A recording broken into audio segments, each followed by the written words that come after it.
ସମସ୍ତେ ହ୍ୟୁମାନ ଭାଇଙ୍କ ବିଷୟରେ କେତେ ଯେ କ'ଣ ଗପୁଛନ୍ତି ତାହା କହିହେବନି। ସେ ଯାହା ବି ହଉ, ସେ ତ ଆଜି ଆମ ଗହଣରେ ନାହାନ୍ତି ନା, ତାଙ୍କର କୌଣସି ଖରାପ ନିନ୍ଦା କରନ୍ତୁନି। ସେ ଆମ ଓଡ଼ିଶାର ଗୋଟେ ରତ୍ନ ଥିଲେ। ତାଙ୍କୁ ହରେଇଥିବା ପ୍ରତ୍ୟେକ ଦର୍ଶକ ଆଜି ମର୍ମାହତ।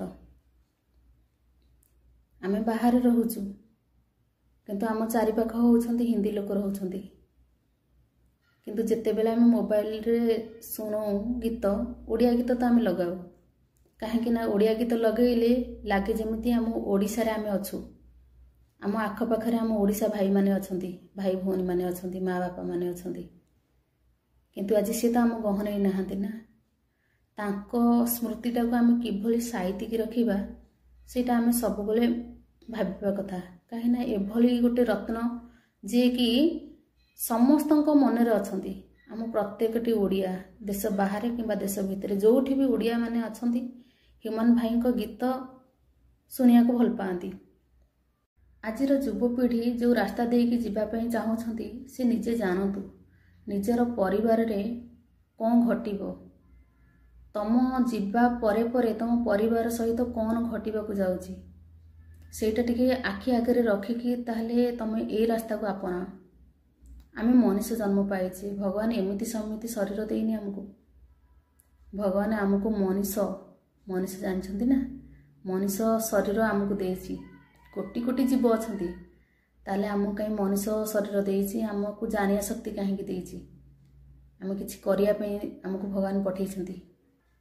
କାହିଁକି ଆଜି ମଣିଷ ଖୋଜରେ ଚାଲିଛି ଯେ ମଣିଷ ଜାତିକି କେମିତି ବଞ୍ଚେଇ ରଖିବା? ଏଇ ପୃଥିବୀ ପୃଷ୍ଠରେ କେତେ ବଡ଼ ବଡ଼ ପ୍ରାଣୀ ଥିଲେ, ସେ ସବୁ ଲୋପ ପାଇଯାଇଛନ୍ତି। ଆମେ ମଣିଷ ଯଦି ଜାଣିବାନି ତାହେଲେ ଆଉ କିଏ ଜାଣିବ? ଆମେ ସେସବୁକୁ ଛାଡ଼, ଯାହା ବି ହେଇଯାଇଛି। ହ୍ୟୁମାନ ଭାଇ ଗୋଟେ ଶିକ୍ଷା ଦେଇକି ଗଲେ ଯେ ପଇସା କିଛି ନୁହଁ ଆଜିକାଲି। ପଇସା କ'ଣ, ତାଙ୍କ ପାଖରେ କ'ଣ ନଥିଲା? ସବୁ ତ ଥିଲା, କିନ୍ତୁ ତାଙ୍କ ଦାୟିତ୍ୱ ନେବା ପାଇଁ କେହି ନଥିଲେ। ପଇସା କମାଉଥିଲେ, କିନ୍ତୁ ତାଙ୍କ ଦାୟିତ୍ୱ ନେଇପାରୁନଥିଲେ। କାହିଁକିନା ସେ ଗୁଡ୍ ସର୍କଲ ଭିତରେ ନଥିଲେ, ସେ ବ୍ୟାଡ୍ ସର୍କଲ ଭିତରେ ରହିଥିଲେ। ମୁଁ ପ୍ରତ୍ୟେକ ଲୋକଙ୍କୁ, ପ୍ରତ୍ୟେକ ଯୁବପିଢ଼ିଙ୍କୁ ଆଜି କହିବା ପାଇଁ ଚାହୁଁଛି ଯେ ସବୁବେଳେ ମା ବାପାଙ୍କ ଟଚ୍ରେ ରୁହନ୍ତୁ।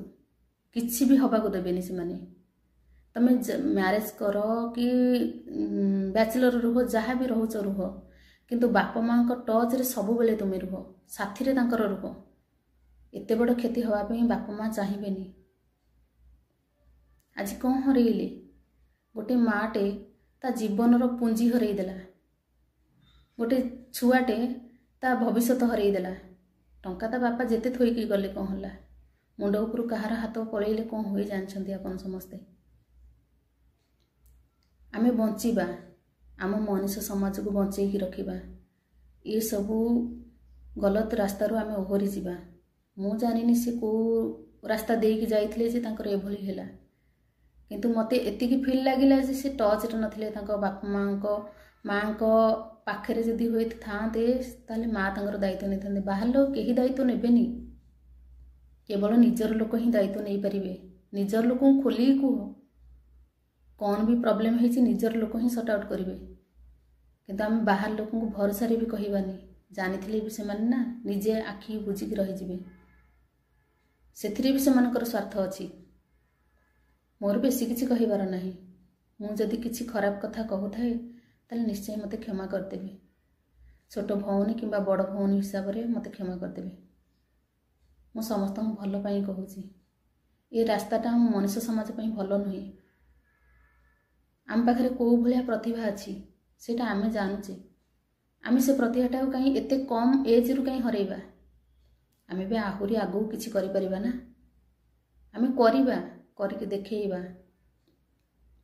ଆମ ଛୋଟ ଛୁଆ ଅଛନ୍ତି, ଆମ ପରିବାର ଅଛି, ଆମେ ଆଗକୁ ଏମାନଙ୍କୁ ଭଲ ଶିକ୍ଷା ଦେବା। ଏ ଜିନିଷରୁ ଓହରି ଯାଉ। ଆମେ ଯେତେବେଳେ ସିନେମା ଦେଖିବା ପାଇଁ ଯାଉଛେ, ସେତେବେଳେ ପ୍ରଥମେ ଆମେ କ'ଣ ଦେଖୁଛେ? ବଡ଼ ପୋଷ୍ଟର ଉପରେ କ'ଣ ଲେଖା ହେଉଛି?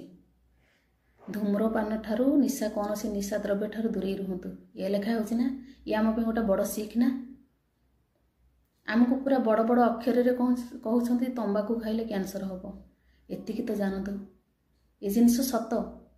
आपण माने समस्तଙ୍କ पाखरे मोबाइल अछि, समस्त जानछन्ती जिनस बहुत खतरनाक। ये होछि आम मनुष्य समाज को धीरे धीरे धीरे धीरे करके लोप करिया पई चाहूची, किंतु जे तैयारी करछन तांको धन्यवाद। सी मनुष्यर केते हित चाहूछन्ती। मनुष्य समाज को एमती नष्ट करिया को आमे दबानी। आमे आसीचे आमे जेंती बंची की जीवा सेंती आम छुआ माने भी सेंती बंची की जीवे, तांको छुआ माने भी सेंती बंची की जीवे, किछि भलो करिकी जीवे। समस्त को एतिकी मोर निवेदन, ए निशा द्रव्य उपरु मनटा को दूरे रखंतु, लोभटा को दूरे रखंतु। किछि नुह जे भी से रास्ता को जाइछन्ती धीरे धीरे करके से रास्ता रो ओहरी जांतु। निजे जति जानछन्ती ए सब जिंस ताले अन्य को सतर्क करांतु। नाइ नाइ रे मु ए जिंस उपरे पड़ जाइछि, तमे पड़नी, बहुत क्षति करूछि। नहले एई भली अमूल्य रत्न आमे हरई बसिया प्रत्येक मुहूर्त रे। मोर जगन्नाथ पाखरे एतिकी निवेदन जे ह्यूमन भाई को आत्मा को शांति दियंतु। आमे तो जगन्नाथ संस्कृति रे अच्छे, एतिकी आम पई काफी। आम पाखरे किए अछंती ना जगन्नाथ अछंती। सी आमर किए हर्ता कर्ता दैव विधाता सृष्टिर कर्ता। तांको आम पाखरे रखिकी ताले आमे मानिबान तो आ कहा कथा मानिबा। तांको संस्कृति रे तांको पूजा पर्व रे आमे जाइकी आमर योगदान रहुछि ना। तांको नै कि आमे जासी कि विदेश रे आसी गर्व करछे ना। आमे किए से ना आमे होछु प्रति ओडियांकर मौडमणि जगन्नाथंक संतान। लोक माने खुशी हो जाउछन्ती। आसी एतले जानि पे ओडिसा रे एई भली जिंस सब चालिछि, एथेरे सब अकाल वियोग हो जाउछि, ताले कोन हमर मथा नय जीव सिना, गर्व रे उच्चा हबनी। आमे जेते बेले सुनुछन्ती ओडिसा रो आछन्ती बोली लोक माने कहछन नाइ नाइ रे जगन्नाथ लोक आछन्ती, ता माने कोन केते गर्व। आमर सेतिकेले सेतिकी आम पे यथेष्ट, आउ आमर किछि दरकार नै। तांको टिके मानिबा आउ भलो रास्ता रे जिबा।